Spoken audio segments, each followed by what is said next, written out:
Vamos a ir con la segunda hora de transmisión, ya se me incorpora Alison Corral. Buenos días, mi querida Ali. Muy buenos días, mi querido Robert, amigos televidentes. Dianita, qué gusto poderlos acompañar en una emisión más del Comercio TV. Hoy bastante frío en la capital. Helado.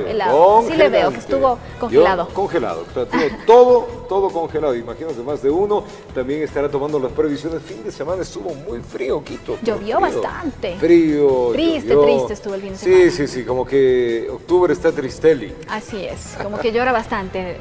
Pongan en pantalla el tráfico el día lunes, congestionadito la ciudad de Quito.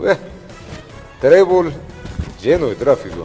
Lleno de tráfico. La bajada de la vía que conduce a la autopista Rumiñahui y a la Simón Bolívar también está con mucho tráfico. La José María Velasco Ibarra es impresionante. De subida y bajada el tráfico está sumamente fuerte. La vía Napo, esta es la vía Jefferson Pérez también está complicada, la Pichincha y hacia el centro de la ciudad de Quito, si los que van a ir hacia el centro, está con mucha carga vehicular. La vía Guayaquil, la que va a la 10 de agosto, también tiene tráfico. Y miren ustedes, la José María Velasco Ibarra tiene tráfico pesado a la altura de la Ladrón de Guevara, donde ya pues vamos hacia La Patria, hacia La Coruña, hacia la 10 de agosto, donde el tráfico sigue estando con mucha fuerza. 12 de octubre también de bajada, hay muchísimo tráfico. La Colón también hacia la 6 de diciembre, la 10 de agosto hacia la Galo Plaza Lazo presenta muchísima congestión. Así que lunes, Ali, estamos con tráfico. Como es común los viernes, así que por favor tome vías alternas, ya sabe cuáles son las calles que están más congestionadas aquí en la ciudad. Y sí puede llegar a tiempo, por supuesto. Los lunes por lo general y los viernes son bastante complicados en el tráfico. Sí, pero como los lunes hay que mejor darle buena actitud para salir temprano, ponerle buena carga, tomes un cafecito caliente. ¿Ya disfrutó de guaguitas de pan? Todavía no. ¿Usted? ¿No? ¿Y coledita morada? Tampoco. Yo sí. Qué rico. Bueno, esperemos esta semana ya como. Bueno, iniciemos. Vamos a iniciar, le contamos que Diana Salazar, fiscal general del Estado, exhorta a la jueza Daniela Camacho para que se declare la validez de todo lo actuado hasta el momento en el caso Sobornos 2012-2016, donde es investigado el expresidente Rafael Correa y varios de sus ex colaboradores. Esto mientras continúan los cuestionamientos por la falta de respuesta a los recursos de recusación. En el segundo día de la audiencia de evaluación y preparatoria a juicio por el caso Sobornos 2012-2016, Diana Salazar, fiscal general del Estado, respondió a los defensores de los 24 procesados, quienes denunciaron supuestos vicios de competencia, procedimiento y procedibilidad. A Salazar le bastó 45 minutos para sustentar que se dieron 1.551 diligencias. A Alexis Mera se le receptó 24 escritos, Cristian Viteri 23, igual número a Viviana Bonilla, Vinicio Alvarado 6, Jorge Glass 5 y a Correa 4, similar número de notificaciones para que dé su testimonio de forma libre y voluntaria. Sin respuesta alguna, acotó Salazar. Del otro lado de la orilla, se continúa con el malestar. Que existe una conciencia colectiva de parte de todos los defensores de los procesados de que se vienen violando garantías desde el mismo día en que este proceso inició. Que existen vastos elementos para determinar con claridad que el proceso es nulo, básicamente porque de manera individual se han ido afectando el derecho a la defensa de cada uno de los procesados. Además, se habrían recogido 320 indicios en toda la investigación. La fiscal resaltó la legalidad, especificidad y convalidación. Insistió que no se ha violado la eficacia jurídica y solicitó a la jueza Daniela Camacho declare la validez legal de todo lo actuado. Y todas estas evidencias que son incontrovertibles, necesariamente, como reitero, tienen que llegar a la declaratoria de nulidad. En los próximos días se tiene previsto que la jueza Daniela Camacho se pronuncie si da la razón a los defensores técnicos de los imputados o a la fiscal. De ser el segundo caso, se continuará con la diligencia legal, donde se sustentará la acusación por cohecho, asociación ilícita y tráfico de influencias. Mire, nosotros somos abogados, tenemos que confiar en las acciones jurisdiccionales, porque ese es nuestro papel como abogados en un Estado de Derecho. Esto mientras continúan los cuestionamientos por la tardía llegada del pronunciamiento sobre el pedido de recusación, que no termina por llegar. Hubo un juez jurado. Hay que preguntarle al Consejo de la Judicatura, hay que preguntarle a la Dirección de Gestión Procesal bajo qué argumento sacado de la manga retiraron la competencia del juez jurado y ahora nos hemos encontrado 4 o 5 días después sin jueces. Con lo que no se descarta una demanda, informó Héctor Romero. Vamos a contarles que el presidente Lenín Moreno vetó parcialmente las reformas al COIP. El veto llegó la tarde este día viernes a la Asamblea Nacional y su objeción parcial obedece a razones de inconstitución e inconstitucionalidad en torno a la despenalización del aborto en el caso de violación. El mandatario lo dejó tal cual como la legislatura lo dispuso. La legislatura tiene 30 días para debatir y votar este veto antes de que los cambios sean publicados en el registro oficial. Y la Asamblea Nacional tiene al menos 13 meses para llevar a cabo la enmienda constitucional que limite las funciones del Consejo de Participación Ciudadana. Será una comisión ocasional la que prepare los informes para el debate. El trámite para limitar las funciones del Consejo de Participación Ciudadana se pone en marcha en la Asamblea. Una vez que la Corte dio luz verde a la legislatura, será primero el CAL el que conozca el fallo y luego en el Pleno se conformará una comisión que elaborará los informes para los debates. Vemos que hay esa decisión política, el presidente lo ha manifestado, va a poner enseguida justamente a consideración del Pleno de la Asamblea la conformación de esta comisión. Pero este trámite tomaría tiempo, pues una vez que la comisión elabore el informe y se lleve a cabo el primer debate, el segundo debate, por ley, debe convocarse después de un año. Es decir, un promedio estoy hablando yo de enero del año 2021. Para que la enmienda sea aprobada se necesita el apoyo de 2 de las terceras partes del Pleno, es decir, 92 votos. La iniciativa nació de la mayoría legislativa conformada por Alianza País, Creo y asambleístas independientes, pero quienes no respaldan la enmienda, ahora tampoco ponen muchos reparos en su tratamiento. No nos queda otra alternativa. Según la propuesta, el Consejo de Participación Ciudadana quedaría limitado a ejercer un rol en la lucha contra la corrupción, pasando a la Asamblea la atribución de elegir autoridades en base a mecanismos como ternas, postulación ciudadana y comisiones calificadoras. Como en cualquier democracia, por débil que sea, la Asamblea, que es la representación plural de las diversas vertientes de pensamiento, es la que debe elegir a los órganos o a los directivos de los órganos de control.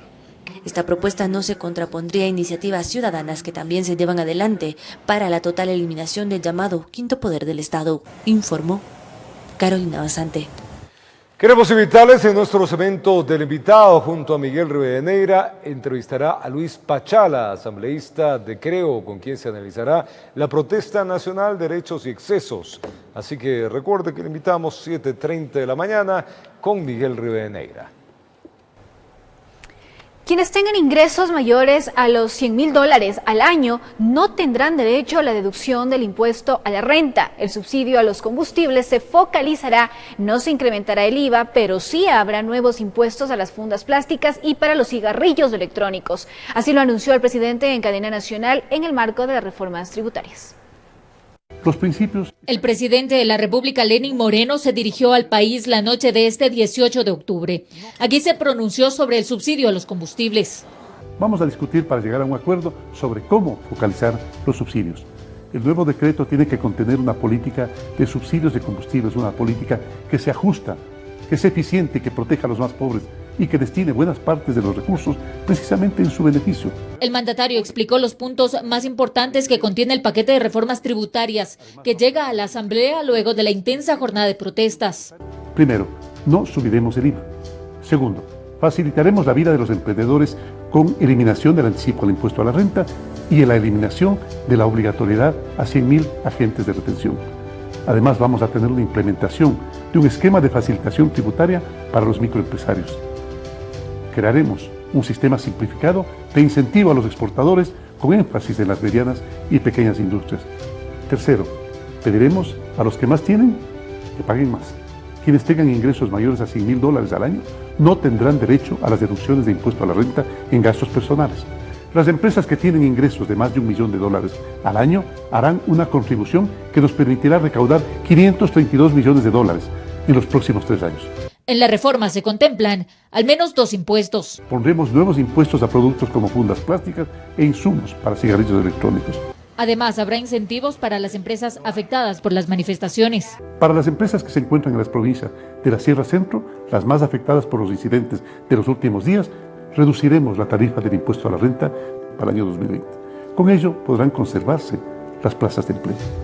E hizo referencia a las reformas laborales. Por ello invitamos a la mesa de diálogo, al gremio laboral y también a las universidades y a los gremios empresariales, porque necesitamos la presencia, además de las nuevas generaciones. E invito de manera especial a aquellos que no tienen trabajo, porque en este momento son la mayor responsabilidad del Estado. Informó Marilyn Jaramillo.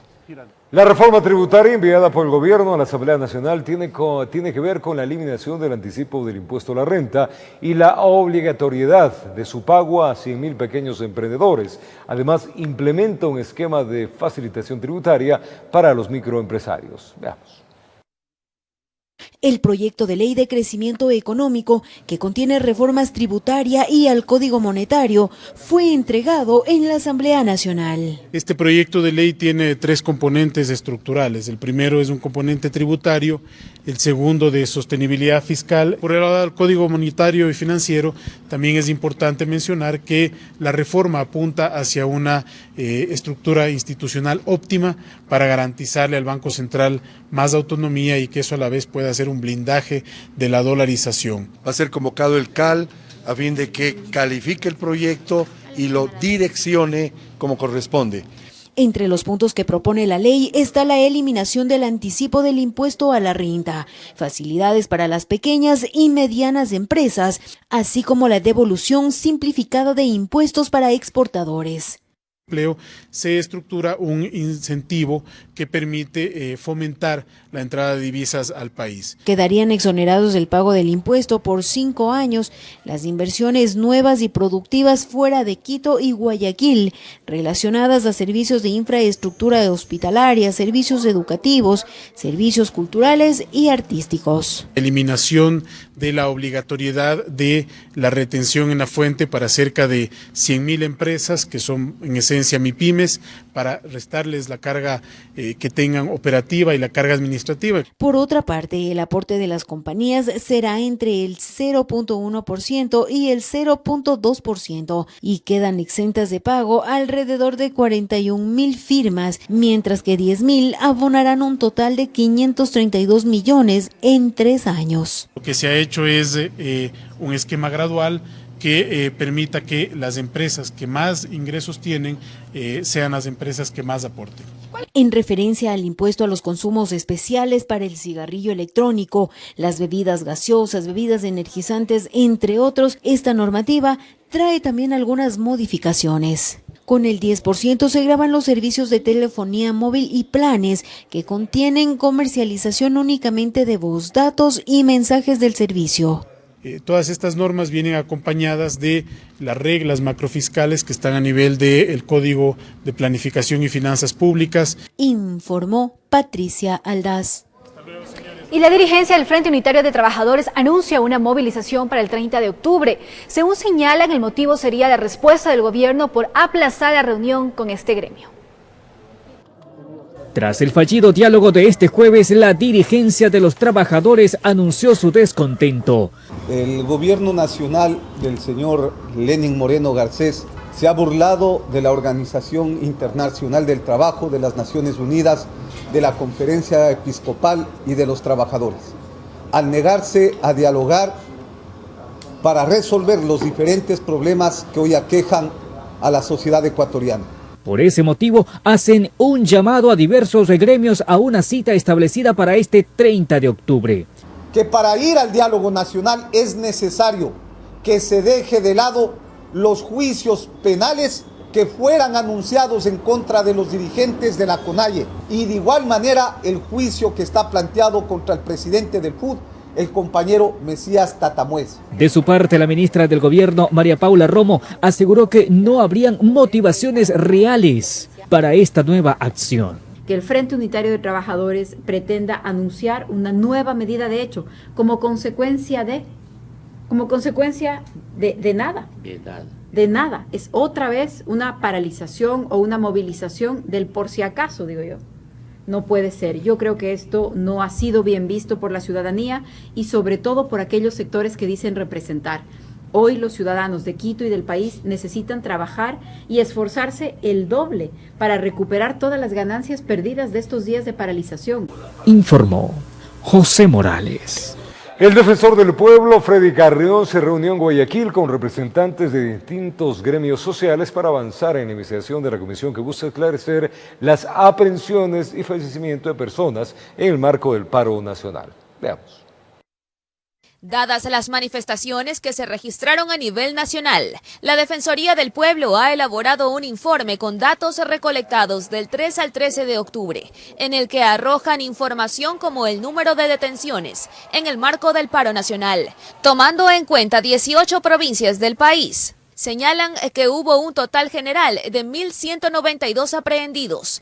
El defensor del pueblo se reunió en Guayaquil con representantes del movimiento indígena Quichua de la Costa, organizaciones sociales y trabajadores, con la finalidad de analizar dichos acontecimientos. Sobre la base de eso, es que se ha dispuesto también la conformación de una comisión especial en uso de las facultades que nos establece la Ley Orgánica de la Defensoría del Pueblo, justamente a efectos de llegar a determinar aquellas violaciones a los derechos humanos que se hayan dado. Tiene como fin primero determinar las violaciones de derechos humanos que haya cometido la fuerza pública frente al manifestante. De la misma manera, buscan esclarecer el fallecimiento de 9 personas y que incluso la Comisión Interamericana de Derechos Humanos hará una visita al país. Transparentar los hechos y conocer la verdad de lo sucedido y sobre la base de eso llegar a establecer las responsabilidades. Por otra parte, dentro de la comisión se diferenciarán los actos vandálicos para que sean puestos a consideración de las autoridades pertinentes. Una cosa es el vandalismo que ocurrió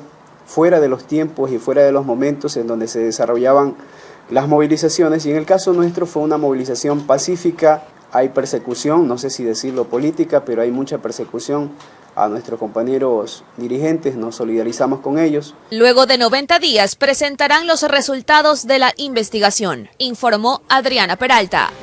Es momento de hacer una pausa comercial, amigos televidentes. Al retornar les contamos que un colectivo ciudadano pide a la Cancillería que no se extienda el salvoconducto a los ciudadanos que se encuentran refugiados en la Embajada de México. Y también para contarles que en Quito se inició la reactivación de nuestro querido centro histórico, no solamente económica, sino también turística. Esto y más al retornar, son las 7:19 de la mañana.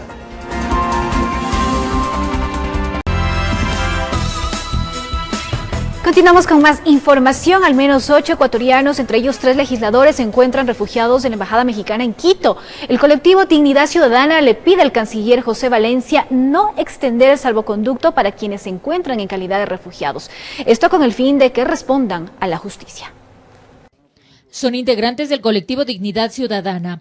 Ellos llegaron al Ministerio de Relaciones Exteriores Norte de Quito con un solo pedido.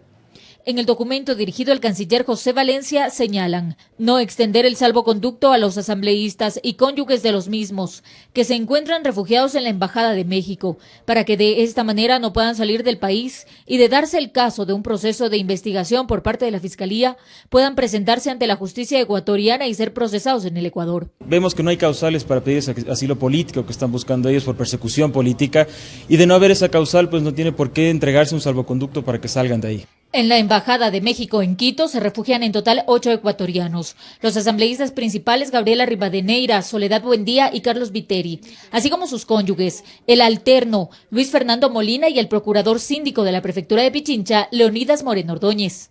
De su lado, Roberto Canseco, jefe de la Cancillería de la Embajada Mexicana en Quito, dijo que están abiertos para recoger propuestas.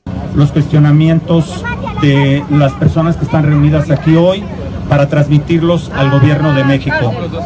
Si ustedes tienen alguna propuesta por escrito que deseen que hagamos una manifestación al gobierno de México, estamos en la mejor disposición de recibirla para servirles. Hay total apertura para escuchar los planteamientos, y lo que a nosotros nos corresponde es hacerlo llegar al gobierno de México. Y lo aseguró en medio de la presencia de cientos de manifestantes que a lo largo de la semana se han concentrado en los exteriores de la Embajada Mexicana para rechazar la protección de la que son parte los legisladores, acusados de instigar la violencia para derrocar al presidente Moreno en la última jornada de protestas, informó Marilyn Jaramillo.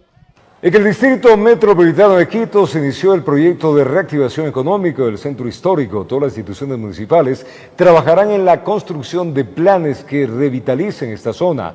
El Programa de Desarrollo de Naciones Unidas apoyará esta iniciativa. Veamos. El Centro Histórico de Quito en marcha. Así se ha denominado al proyecto de reactivación económica del casco colonial. El objetivo es generar actividades atractivas que logren que turistas nacionales y extranjeros, así como los que viven en Quito, visiten frecuentemente esta zona. Como 2x1, hay una promoción linda que dice lleve su cucayo.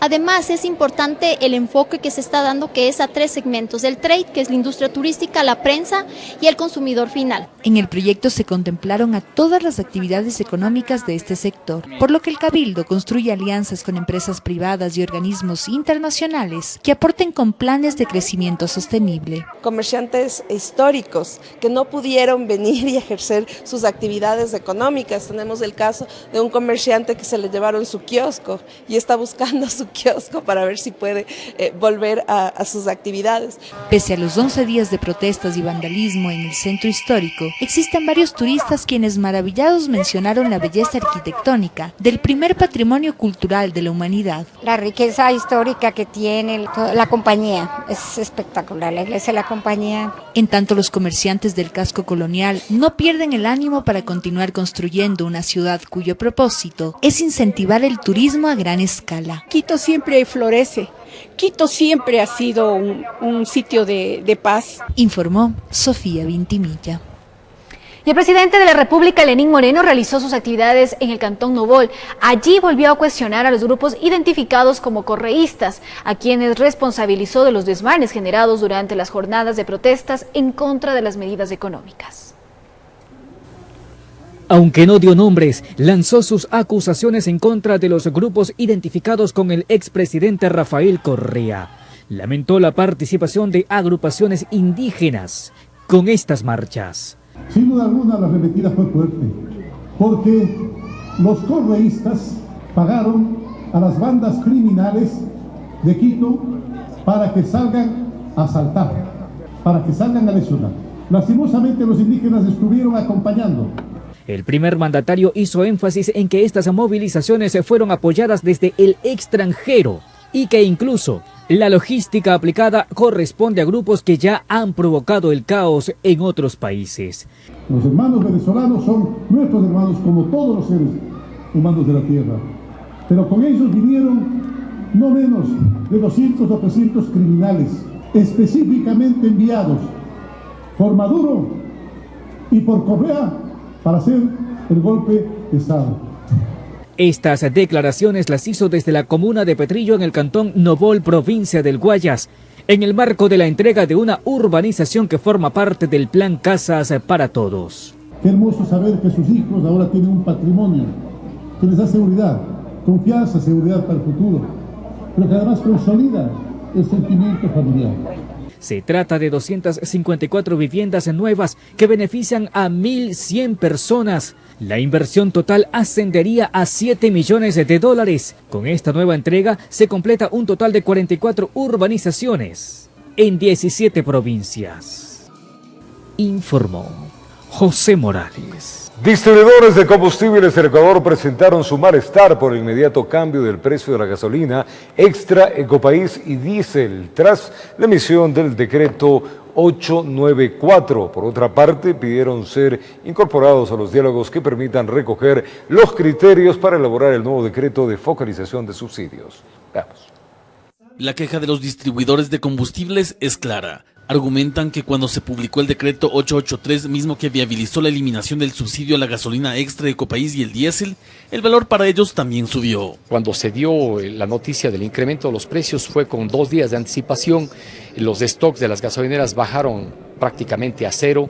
Al día siguiente, del día 3 de octubre, tuvimos que comprar el combustible al nuevo precio. Según dicen, el incremento para este sector fue del 40% en las gasolinas y del 120% en el diésel. Y el impacto negativo de regresar a los precios ha causado graves prejuicios a ciertas estaciones de servicio. Refieren además que las mayores pérdidas están en las pequeñas distribuidoras de combustible. Si hay estaciones que por sus características de ubicación tenían inclusive bloqueadas las vías de acceso, estas estaciones se abastecieron de combustible caro y tuvieron que venderlo al día siguiente del decreto al precio anterior, causando un impacto económico muy grande a estas estaciones. En torno a esos casos, buscan que la autoridad, una vez los distribuidores presenten los respectivos respaldos, compensen de alguna forma esta pérdida.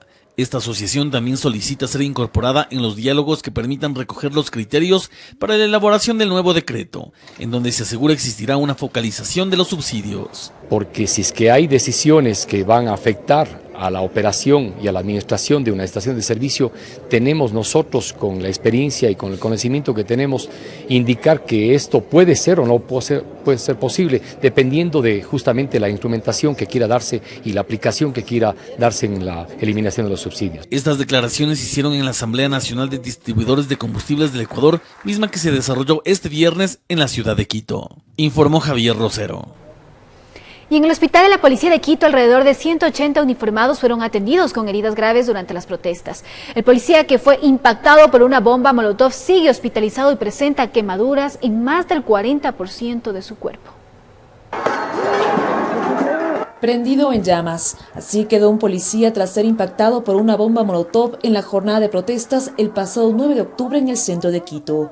El oficial sobrevivió, pero tiene severas quemaduras en su cuerpo. Presenta quemaduras en más del 40% de su cuerpo, está todavía acá ingresado, tiene quemaduras de primero y segundo grado. El policía, que forma parte de la unidad de mantenimiento del orden Humo, será evaluado en los próximos 15 días y del resultado dependerá su salida de la casa de salud. Ya se le ha hecho algunas intervenciones quirúrgicas, la próxima semana también será evaluado por los médicos y esperemos que vaya recuperándose pronto. El señor policía está evolucionando muy bien. En total, 435 policías resultaron heridos durante los 11 días de manifestaciones, producto del enfrentamiento con manifestantes. En Quito, 180 uniformados fueron atendidos en el hospital de la institución. Que perdió el ojo, que también pertenece a la unidad de mantenimiento del orden, al Humo, tiene que ser colocado una prótesis en su ojo. De igual manera, el señor policía, que tiene fracturas en su mandíbula, de acuerdo a lo que nos indican los médicos, tienen que esperar a que vaya evolucionando el problema que tiene. Y precisamente un equipo de noticiero visitó al policía Mauro Chicaiza, quien perdió uno de sus ojos. Lastimosamente perdí mi ojo izquierdo, pero me llevo la satisfacción del deber cumplido, de haber hecho mi trabajo. El pasado 16 de octubre fue dado de alta. Mientras salía de la casa de salud, sus compañeros crearon un callejón de honor para despedirlo. Además, durante las protestas, 202 policías fueron secuestrados en diferentes lugares del país. Informó Priscila Cadena.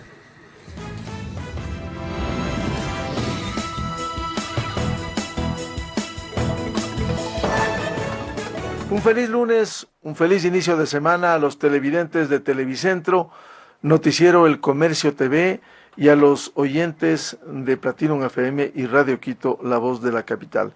Este lunes está con nosotros el asambleísta de Creo, Luis Pachala, con quien queremos hablar algunos temas de interés vinculado con la coyuntura política, pero a partir de este hecho que realmente aterrorizó al Ecuador, este vandalismo, esta destrucción, esta violencia inusitada en la historia reciente del Ecuador, que ocurriera con ocasión del levantamiento indígena. Sería bueno decirle a Luis Pachala, como un auténtico representante del sector indígena, ¿usted estuvo de acuerdo o no con estos hechos de violencia, vandalismo, destrucción, más allá del legítimo derecho que tiene el movimiento indígena, pero no era el camino correcto?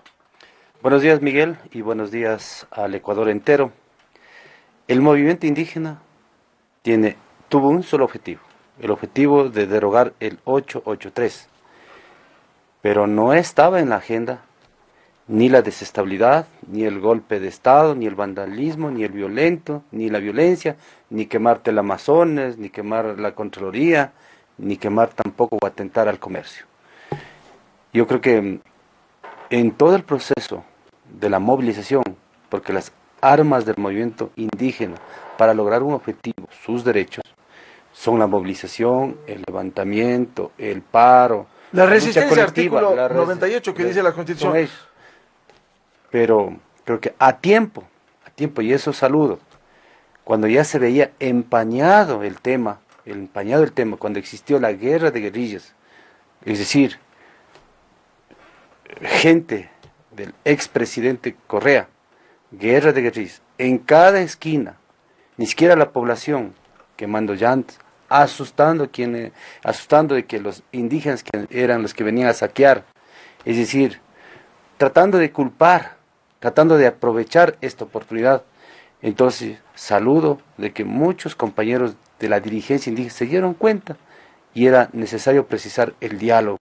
Por lo tanto, sí, Quito estaba asediado, el sur de Quito, el norte de Quito, el valle.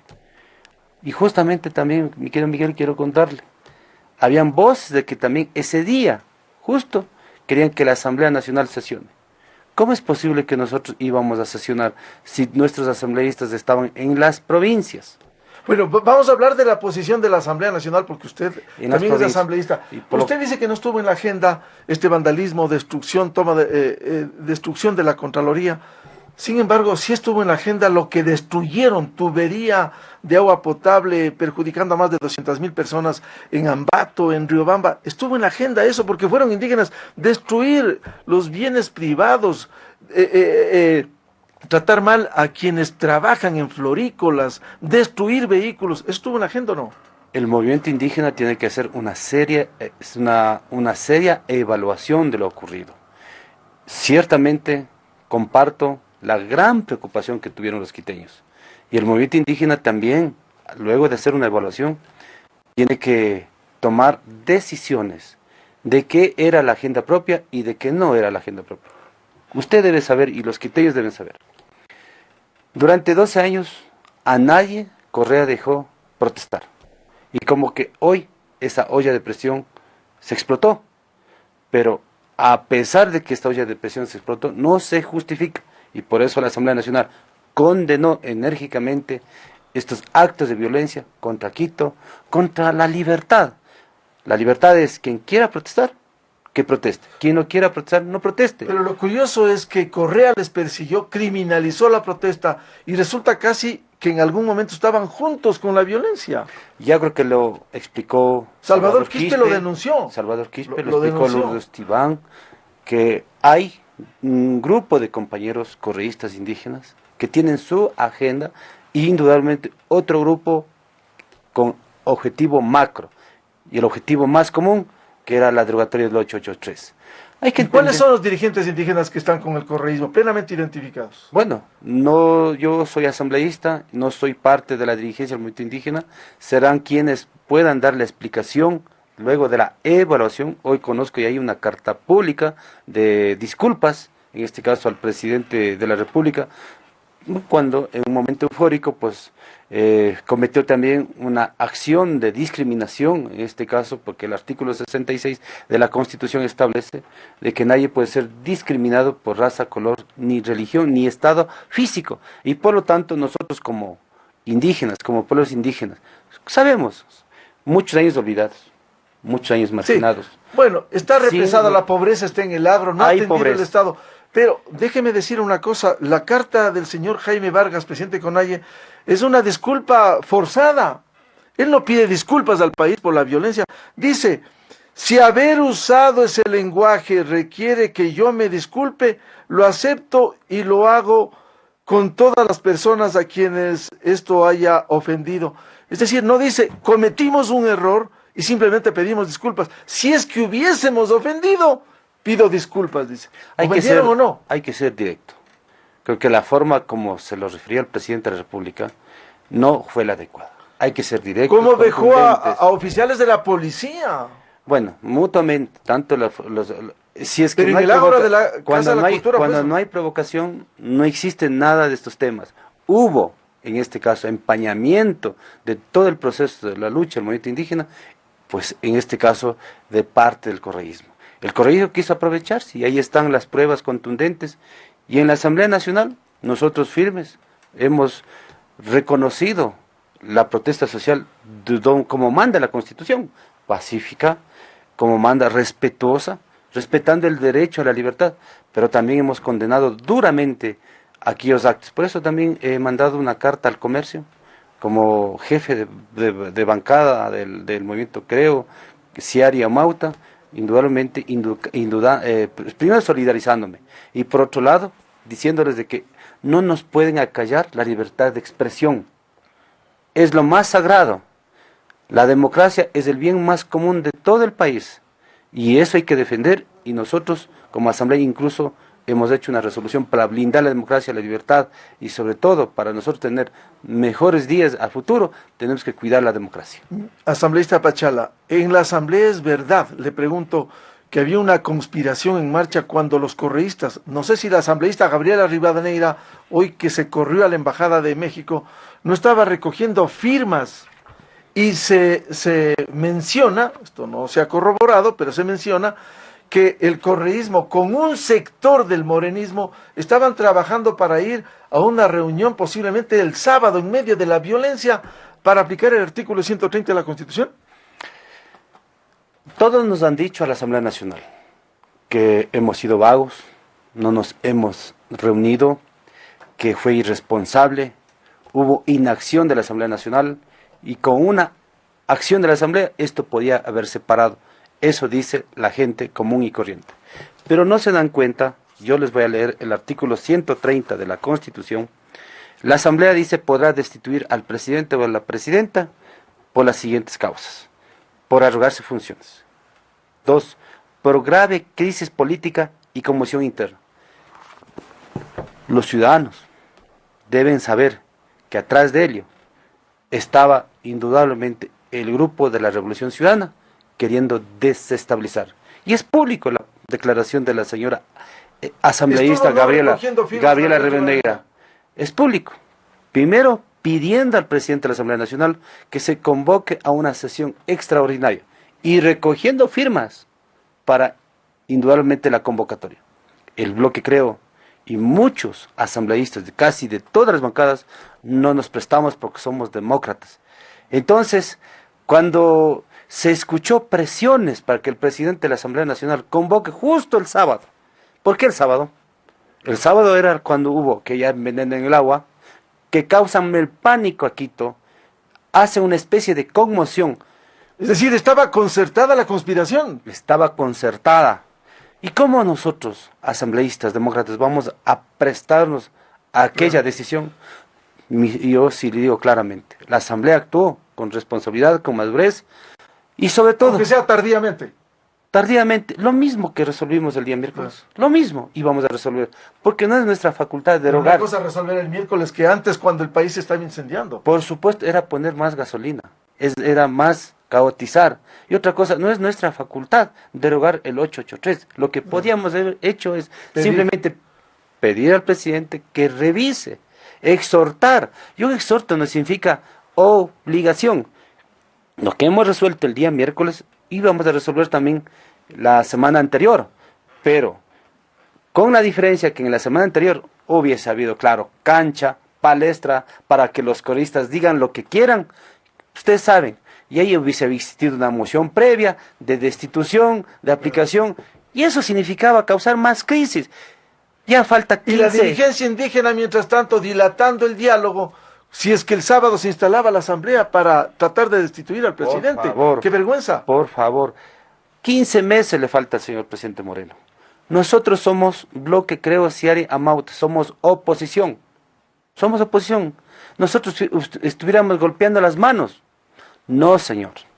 Nosotros somos responsables y maduros y decimos, hay que ser demócratas y tiene que terminar el presidente su periodo. Quienes tanto jodieron para poner a Moreno como presidente, ahora que lo aguanten. No podemos nosotros, por odio, desestabilizar, y una desestabilidad no ayuda a nada, a la tranquilidad, a la economía, a la inversión, sobre todo a la paz y a la libertad. No es bueno vender al mundo un ambiente de desestabilidad. Si nosotros durante los últimos 12 años hemos sufrido vejámenes, endeudamiento externo, crisis económica, crisis de libertad, nosotros no podemos prestarnos como demócratas a esos juegos, mi querido Miguel. Quizás el correísmo no se imaginó que el presidente Moreno se iba a sacudir, que no iba a agachar la cabeza para tapar todo lo que hoy se destapa de tanta corrupción institucionalizada en el país. Por supuesto, en todo caso, justo por esta semana anterior se iba también a instalar el tema de lo que la Asamblea investigó, la Comisión de Fiscalización, en el tema del arroz verde.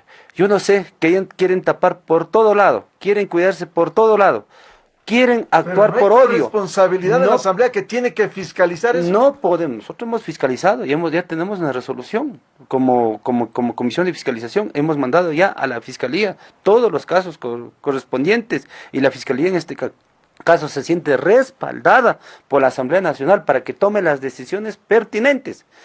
Y también el bloque Creo pidió al presidente de la Asamblea, al presidente de la República, que vete ese articulado del artículo 557 en el tema de las incautaciones.